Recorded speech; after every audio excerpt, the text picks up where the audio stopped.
Au nom du Père et du Fils et du Saint-Esprit, ainsi soit-il. À toi, Jésus Sauveur, le jugement du monde, Alléluia. Ils sont fixés l'heure et le jour, et le mois et l'année du juste jugement. À toi, Jésus Sauveur, le jugement du monde. Alléluia. Celui qui croit n'est pas soumis au jugement. Par la foi, il a connu l'amour de Dieu. À toi, Jésus Sauveur, le jugement du monde. Alléluia.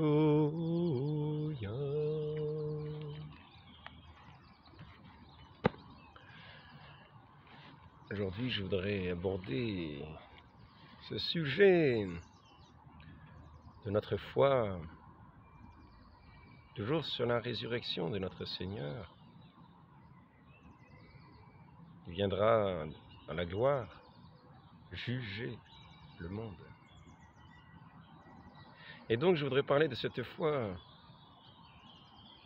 comme étant le sceau, l'aboutissement de tout ce que nous pouvons porter en nous, de tout ce que nous pouvons porter en nous d'aspiration.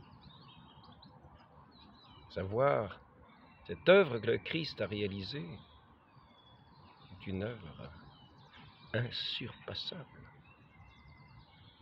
qui est l'aboutissement, la plénitude, l'accomplissement dans la perfection de tout ce à quoi nous pouvons aspirer. Cette foi dans notre Dieu, qu'y a-t-il plus grand que Dieu? Et même du point de vue intellectuel, qu'y a-t-il de plus grand que l'idée de Dieu? Il n'y a rien qui peut dépasser, du point de vue de l'intelligence, ce sens de l'idée de Dieu. Notre foi n'est pas une idéologie, mais néanmoins nous pouvons penser à Dieu comme à une idée. Et du point de vue des idées, rien ne peut dépasser l'idée de Dieu, qui emplit toutes choses, tout l'univers, qui est ce qui donne existence à toutes choses, qui n'est cependant pas l'univers, qui n'est pas la création, qui est au-delà de cette création, qui la porte, qui est la vérité, il est dans son essence éternelle. Et en lui est toute plénitude. Ainsi, rien ne peut surpasser l'idée de Dieu. Rien ne peut le surpasser. Ni les sciences physiques, ni les sciences mathématiques, ni la géographie, ni tout ce que nous pourrons observer dans l'univers. Rien ne peut dépasser l'idée de Dieu, le Créateur de toutes choses. Celui qui a créé les choses est plus grand que tout.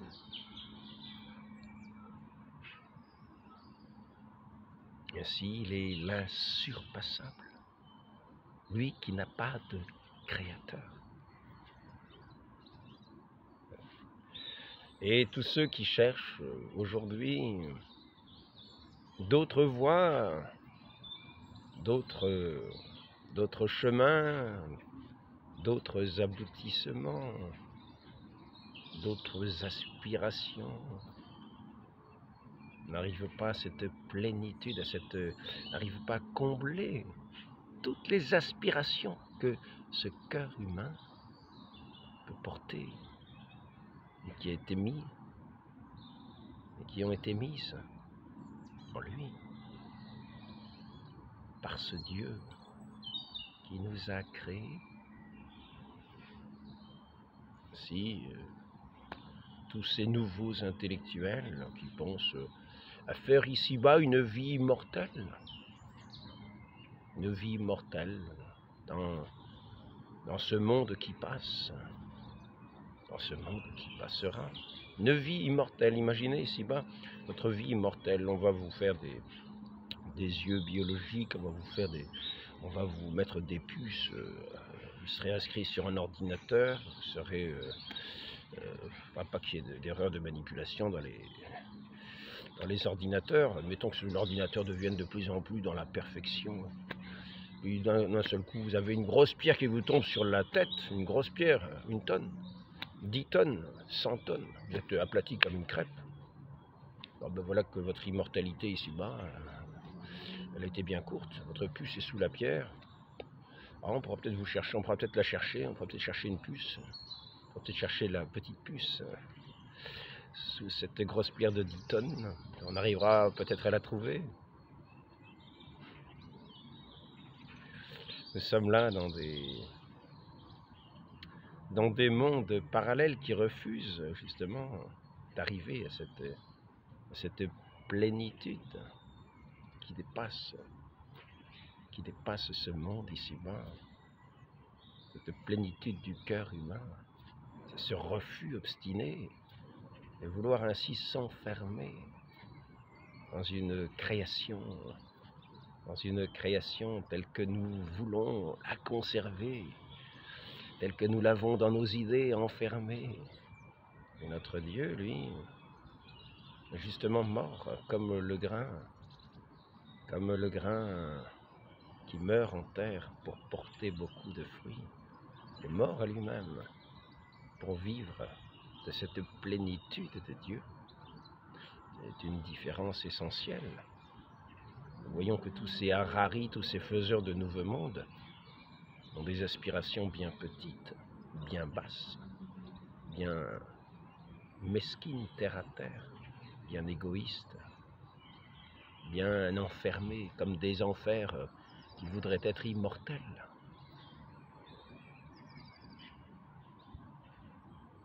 Des enfers mécaniques, des enfers mathématiques, mais Dieu est amour. Et la plénitude du cœur se réalise dans cet amour divin. Il vient communiquer à nos cœurs. Ainsi notre Seigneur, donnant sa vie pour nous, versant son sang pour nous libérer de notre esclavage du monde, de notre peur de la mort. Et le sceau posé de l'accomplissement de notre humanité, l'objet de toutes nos aspirations. Il est lui-même ce Dieu véritable. Il est lui-même ce Dieu véritable qui vient dans notre humanité, qui quitte son ciel éternel, et bienheureux pour venir compatir à nos souffrances, pour venir partager nos souffrances, pour venir nous accompagner sur notre chemin d'Emmaüs, le chemin où nous quittons toutes nos espérances les plus hautes, dans une sorte de découragement, voyant que finalement, oui, celui en qui nous espérions, le voilà qui est mort. Il était un prophète parmi les prophètes, fort en œuvre. Mais voilà, il a été mis en croix. Toutes nos aspirations sont déçues. Il y a bien des femmes qui ont dit qu'il est ressuscité, oui, hein, ce sont des pauvres femmes qui disent n'importe quoi, tous ces gens qui disent que le Christ est ressuscité. Et nous retournons sur nos chemins quotidiens, loin de la ville sainte, et nous allons sur nos propres voies, voilà, nous repartons sur nos routes habituelles, le cœur près de désespérer. Parce que nous espérions en ce Sauveur. Cela veut dire que nous n'espérons plus, tout à fait. Nous sommes près d'avoir quitté l'espérance. Et voilà que ces disciples de notre Seigneur étaient en route de perdre tout à fait sa parole, mais notre Seigneur est venu parmi nous. Il est venu parmi les hommes, Emmanuel, Dieu parmi nous, et il s'est fait parmi ses disciples découragés, dépités, l'un des leurs. Il les a accompagnés sur leur chemin, a pris part à leurs paroles, s'est introduit dans leur conversation et a rallumé le feu dans leur âme par ses douces paroles. Il les a fait reconnaître, qu'il le faisait reconnaître petit à petit. Leur cœur n'était-il pas brûlant quand ils l'entendaient ainsi parler, se dévoiler dans les Écritures, dévoiler tout ce mystère de Dieu dans les Écritures, chemin faisant. Et voici que le soir approche, ce soir où il faut se séparer, ce soir qui est la fin du jour. Et oui, ce que nous disait cet homme qui nous accompagnait sur notre route était bien agréable à entendre, mais le soir est là. À nouveau, il va falloir se séparer. Et il dit, c'était près de partir, mais voici que ces pèlerins l'invitent. Ces pèlerins qui ont entendu de si douces paroles à leur cœur, ces paroles qui venaient combler, qui venaient ranimer en eux cette espérance, qui venaient rallumer le feu de cette charité qui est Dieu lui-même, la plénitude, le sceau de toutes nos espérances, l'aboutissement de toutes nos espérances. Il s'est fait l'un de nôtres, lui ressuscité ce matin de Pâques. En lui toute l'espérance des hommes, et il vient encore cheminer parmi nous, parmi ses disciples, parmi tous ceux qui se découragent, parmi tous ceux qui s'éloignent de cette voie de salut qu'il est lui-même, de cette parole si douce, de cette parole sainte, de cette parole pleine, suave, de cette parole de vie. Et voilà que notre Seigneur parle à nos cœurs, pourvu que nous voulions bien l'écouter et nous laisser rejoindre sur notre route quotidienne. Si souvent nous nous éloignons de lui, nous nous éloignons de l'espérance, nous nous éloignons de l'amour pour entrer dans notre quotidien de banalité et de mort quotidienne. Non pas de mort à nous-mêmes, mais de dissipation de toute beauté, de dissipation de tout ce à quoi nous sommes appelés, à quoi notre Dieu nous appelle, comme une partie du ciel bleu, comme un bout de ciel bleu dans un ciel fermé, dans un ciel gris, maussade. Ainsi, notre Dieu vient parler à nos cœurs comme il a rejoint ses disciples d'Emmaüs. Et il vient rallumer dans cette résurrection, lui qui a été ce prophète puissant en œuvre, en parole et en œuvre. Il vient, lui qui a été, que le monde a crucifié, il est ressuscité, comme l'ont dit ces femmes que nous n'avons pas cru. Nous sommes partis, et notre Dieu ne se donne pas à entendre par des faux prophètes, par des nouveaux prophètes d'illusion, par des nouveaux prophètes d'un monde qui est trop bas pour notre cœur, d'un monde qui ne peut ni combler, ni réjouir le fond de nos cœurs, ni donner vie au fond de nos cœurs. Seul ce Dieu qui vient parler à notre cœur, dans ce cœur à cœur, dans cette parole entendue par notre oreille, nous qui espérons encore un peu, et qui sommes prêts à avoir cette oreille encore un peu ouverte pour l'entendre, afin de dilater nos cœurs, de les réchauffer à sa parole de vie, notre Dieu qui a donné sa vie pour nous. Ne devait-il pas entrer dans sa passion? Ne devait-il pas mourir pour entrer dans la gloire?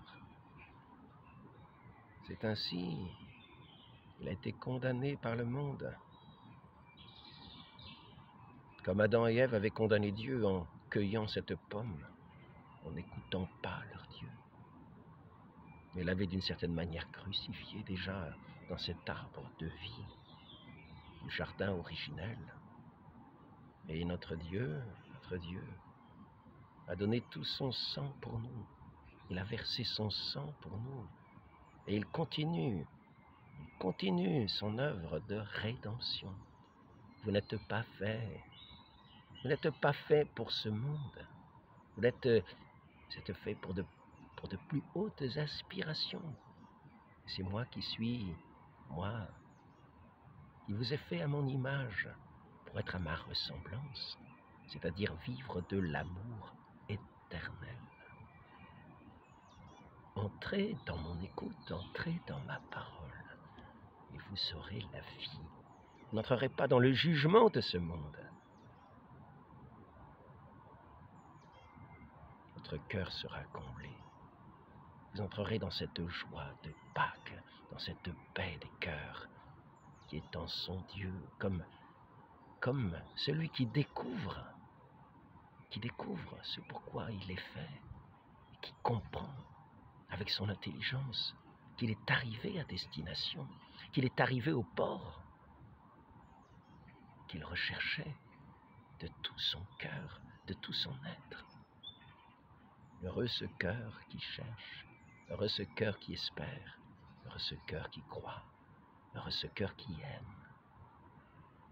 Car notre Dieu est sur sa route pour lui parler, pour ranimer son espérance que ce monde veut éteindre, que ce monde veut anéantir, que ce monde veut affadir. Et voici que ce soir venu, les disciples ayant été restaurés dans cette soif intime qu'ils avaient de leur Dieu, et ayant été abreuvés par ces douces paroles de leur maître qu'ils ne reconnaissaient pas, l'ont invité à demeurer chez eux ce soir. Invitons notre Dieu à demeurer chez nous, pour qu'il puisse venir y faire sa demeure, car il a fait nos cœurs pour être sa demeure, son ciel. Invitons-le, lui qui vient pour le rendre rayonnant, pour le faire consumer à ce feu de son amour, à ce feu de son divin esprit, qui vient brûler en lui comme un doux foyer dans l'âtre d'une maison. Et ainsi nous serons nous aussi aptes à retourner vers nos frères pour leur communiquer ces douces paroles, ces paroles de paix, ces paroles de vie comme un pain le rompre, afin de rassasier les âmes affamées. Et notre Seigneur a rompu ce pain de cette divine parole, de toutes les aspirations humaines que notre Dieu vient combler, lui qui est la nourriture véritable des âmes. Et ainsi il s'est donné à reconnaître comme celui qui est, comme celui qui est notre tout, comme celui qui est notre Dieu, comme celui qui est notre Père. Et les disciples l'ont reconnu. Et nous qui le recevons, nous le reconnaissons. Donnons-le à reconnaître. Ainsi, ces disciples d'Emmaüs car c'est d'eux qu'il s'agit, sont retournés à Jérusalem pour communiquer, pour faire part de celui qu'ils ont vu ressuscité, comme le pain de leur âme.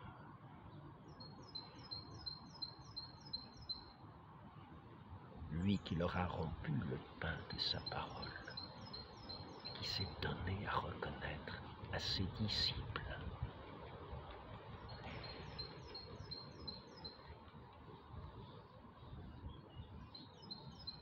Notre Dieu ne nous laisse pas orphelins, mais il veut que les uns pour les autres, nous soyons des frères, que nous sachions apporter ce pain, que nous sachions apporter aussi ce breuvage de cette parole de vie qui vient accomplir les desseins de Dieu, lui qui est la parole divine. C'est ainsi que notre Dieu, dans les saints mystères des sacrements de la messe, vient accomplir tout ce que notre cœur souhaite et vient se donner en nourriture dans ce que nous appelons le Saint-Sacrement, où il se rend réellement présent, substantiellement présent en cette divine hostie que le prêtre rompt devant nos yeux, afin que nous prenions part à ce pain de vie de ce Christ ressuscité, qui vient nous appeler à la vie, non pas du monde, mais à la vie éternelle. Demandons à la très sainte Vierge Marie de venir ainsi célébrer les saints mystères de notre Dieu, de sa parole éternelle, de son pain vivant.